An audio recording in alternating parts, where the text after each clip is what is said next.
want to hear that Torah story anymore. talk with your sister right here. And It's like I'm so ashamed. You're It's taking like this show to a new low tonight. this very thing that I should have like left behind and never like say a word to anyone.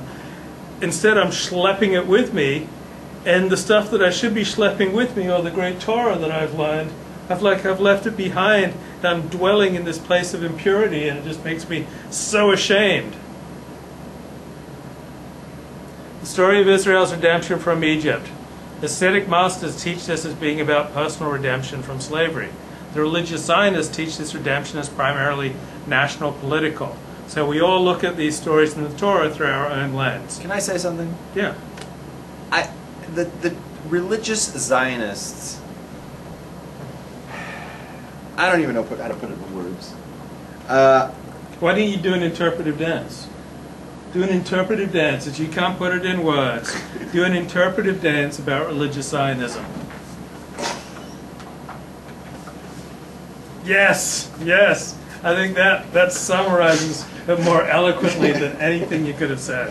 I think I just encapsulated. What do the audience think about that? Did I get like all my? Did I get it all out?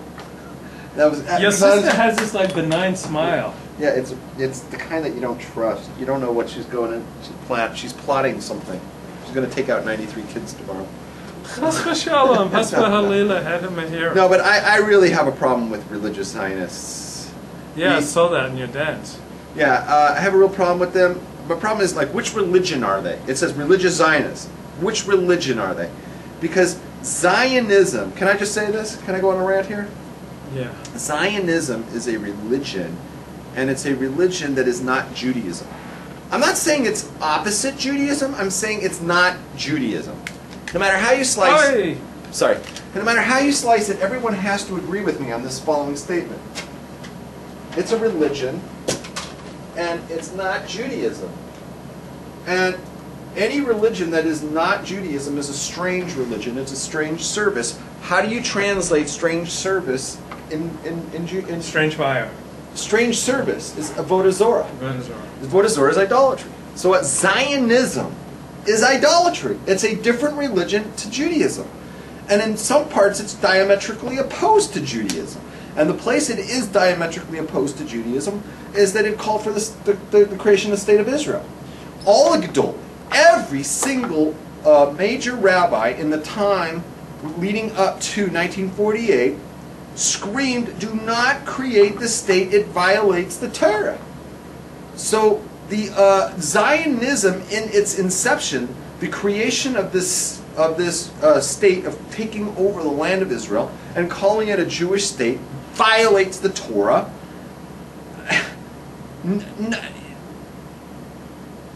Okay. So to call yourself, "Oh, I'm religious Zionist," which religion are you? You're not. I'm following Torah and I'm a Zionist. You're dancing at two opposing dances at the same time. You ever heard that expression? Yeah, it's like rap and like classical. I'm doing classical and rap. Okay, I'm a hybrid. Okay, and it doesn't work. Like, who are you fooling? It's like saying I'm a socialist, but I'm a Tea Party member. Okay, it just doesn't. It doesn't. You're lost. You're confused. It doesn't make sense. Okay, it go ahead. reminds me, there was this culture editor at the Forward, weekly Jewish newspaper, and she wanted me to write for her, and she described herself as a high-low girl, because she was into both high culture and low culture. Okay. So, and she's super, super hot. Oh, hey, that was a good segue there. So one of the place names where the Israelites hung out was Kivrot HaTava, the burial place of desire and lust. HaTaiva. Kivrot HaTaiva. Okay. The burial place of desire and lust. I've never been there. Now I would be surprised if you could even find your way there. You'd feel lost in such a place. But it might be good for me. Okay. So the modern state of Israel gave away Gaza and Jericho to the Palestinians. These are the historic entrances to the land of Israel by the Jews 3,200 years ago. So maybe theologically, like this was the way that we came in, took possession of the land 3,200 years ago. Maybe not such a good idea to give these entrances away to the Palestinians. Well, here's the thing. The person who said that, and don't say names, is a religious Zionist, okay? And my friend. Here's the problem. And this is a major topic, and we have time tonight because we started the thing early. I want to talk about this. This is a confusing thing, and I'm going to probably educate you while I tell you this. And I want to educate a lot of our viewers. There's a common misconception amongst Christians. I find very common amongst Christians, right? And you can probably validate this because you grew up in a Christian home. That there's a common misconception, and they believe they don't understand the difference between the state of Israel and the nation of Israel. And they think that the two are one and the same when they're not. Because when the Bible speaks about the nation of Israel, it's talking about the Jewish people. The Jewish people.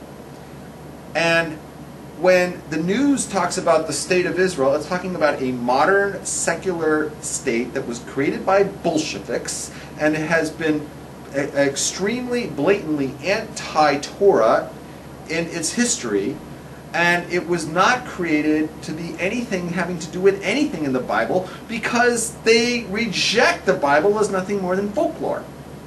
So let's not confuse the two. And I unfortunately have had this conversation countless times with Christians who can't get their. I have to inform them because they really think that the state of Israel has messianic significance. They believe that the state of Israel, that the borders of it should be the borders that are defined by the Bible, and that if something is in the biblical, it belongs to the Jews in the land of Israel, therefore it belongs to the state of Israel. And they bring the Bible into their arguments when they discuss the modern political ramifications.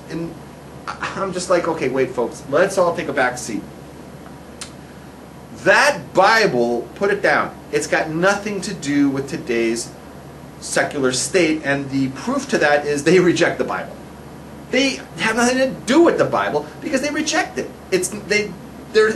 Remember, there was a state created by atheists, okay? They would be, if you read your Bible closely, these people that are running that country, I don't know where you would find. Oh, you know who they would be?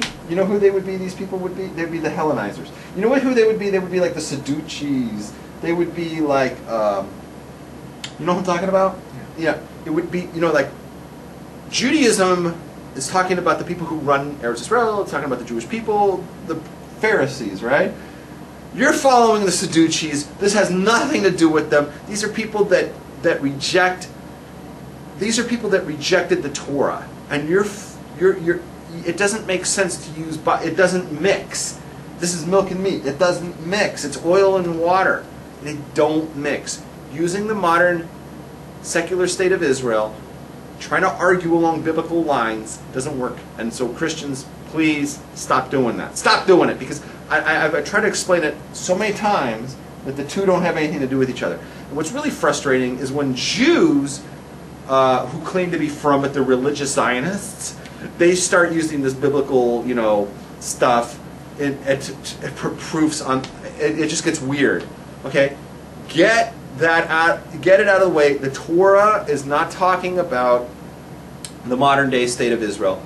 None of this applies to it, and I just want to make that point. Go ahead. So we're in the 3 weeks right now, which okay. are 3 weeks of mourning and Where's restriction.